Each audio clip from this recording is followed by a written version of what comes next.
Hey, I'm Gory B Movie and I'm a horror addict, and today I'm reviewing Prince of Darkness.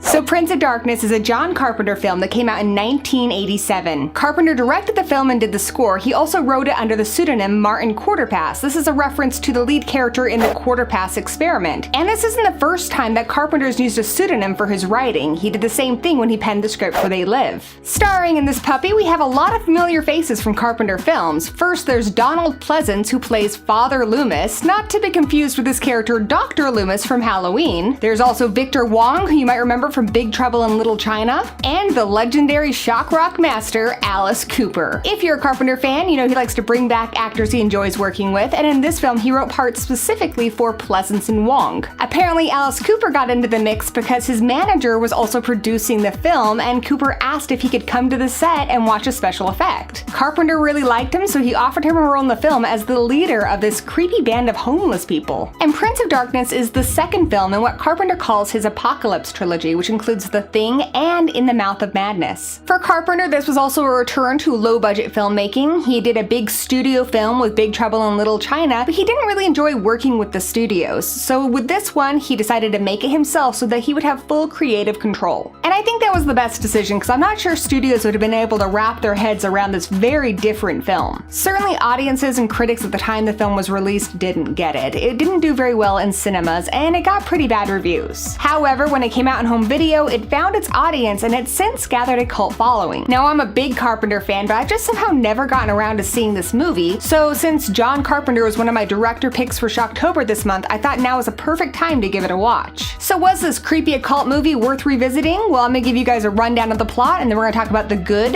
the bad, and the gory. Prince of Darkness is a very bizarre but original film. It's kind of this weird mashup of science and religion, two things that don't normally go together. It's about a priest who discovers this large, mysterious cylinder of glowing green liquid in a deserted church. He doesn't know what it is, so he asks his professor friend at the university to gather a team of students to help him research it. Oh, and spoilers? There'll be a few. Now, I thought this stuff looked like gack or maybe the ooze that made the Ninja Turtles, but apparently it's Satan juice. Or as they describe it in the film, the corporeal embodiment of Satan. Now, I don't really know how that works. I don't know if it's like blended Satan, like a Satan smoothie. I'm kind of hoping that's what it is, because if it's something that comes out of Satan, I don't think I really want the details. Particularly since the Satan juice gets everywhere. It's shooting people in the mouth, it gets one girl in the eye. Really, Satan? Learn to aim, buddy. That shit stings. Everyone who encounters the Satan juice ends up becoming possessified and then turns all kill happy. And those that aren't possessed can't just run away because there's an army of creepy homeless people surrounding the church. And these homeless people like two things: bugs and killing people. And probably rock music? I don't know, Alice Cooper's their leader, so I can only guess. While this is all happening, the people in the church are also having these very bizarre dreams about this dark, shadowy figure emerging from the church. This vision is accompanied by a message that says that it isn't a dream at all, but a transmission from 1999, warning them that they need to beat the devil in the present, otherwise this apocalyptic future will come to pass in 1999. Right off the bat, I gotta say that Donald Pleasance brought his A-game to this picture. He's one of those actors that treats every role he's in like Shakespeare, and this movie is no exception. He really puts his all into this performance. He just has this amazing, haunting, hypnotic presence. Seriously, if acting was like baseball, I could just see Donald Pleasance going out into the field, pointing out his shot Babe Ruth style, and then just hitting that puppy into outer space. Then he'd go back to the dugout and be like, "That's how it's done, son." Boom, acting. Though as amazing as he is, it's hard for me to see him as anything other than Dr. Loomis from Halloween, particularly since his character's name is Father Loomis in this movie. I also give mad props to Victor Wong. If anyone gave Pleasance a run for his money in this movie, it was him. I mean, Donald Pleasance still kept his money. He's not that good, but he is pretty good. Wong is fantastic in this role. He's passionate, feisty, a little curmudgeon-y, pretty much exactly how I want to be when I'm old. But I gotta say, the real star of this show is John Carpenter. First, you have his amazing synth score. It reminded me a little bit of the music he did for Christine and They Live, but it's a little darker.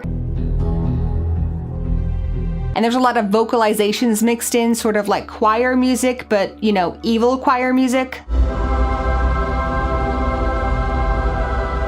It's spooky, but it's also beautiful. It's the kind of score where you could buy the album and actually listen to it the whole way through. He also did a fantastic job with the opening. Before the credits are even over, he's established a mystery and introduced us to the main characters. I also love the dense atmosphere in this picture. It just has this overwhelming sense of dread. This is a film with real texture, from the gritty inner city locations to the practical effects, which I have to say still hold up. And the story itself is very unique. It's unlike anything I've ever seen before. Carpenter took a lot of risks here, and I'd say the majority of them paid off.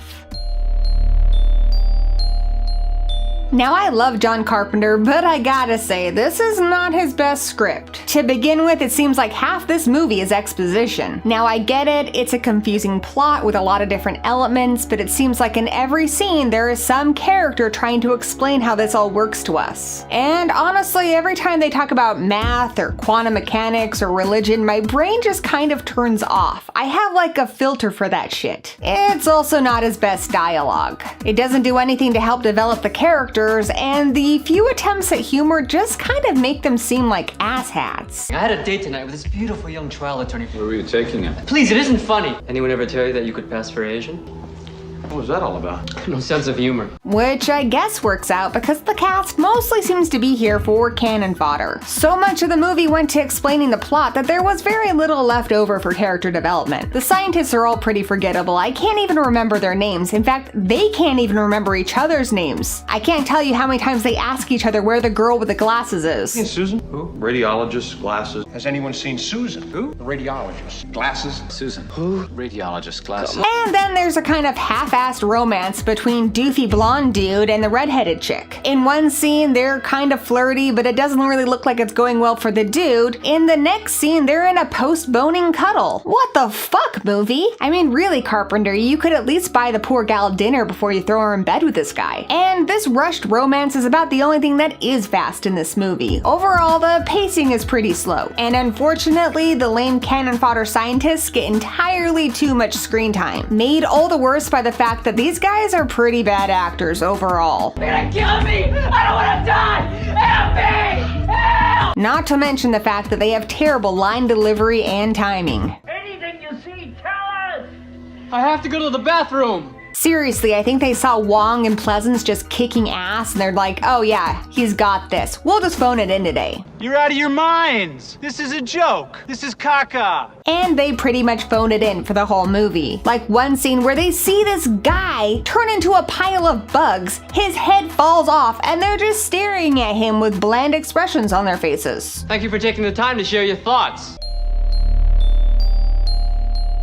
Now, when it comes to the gory, Carpenter did not let us down. For starters, we have a pretty impressive kill count with a total of 9 on-screen kills. That's not even counting the guy who died of natural causes in the opening credits or the crucified pigeon. Poor pigeon Jesus. We get neck snappage, Alice Cooper's bicycle kill from his onstage act, stabbing, decapitation, suicide, and people possessed by devil juice. And if you're afraid of bugs, prepare to get squirmy because there are maggots, worms, beetles all over this movie. There's bugs on the window, bugs in the coffee cup, bugs crawling on people, and let's not forget the dude I mentioned who was made of bugs. There's also loads of gooiness and spewage, just like fluids shooting out of all the places.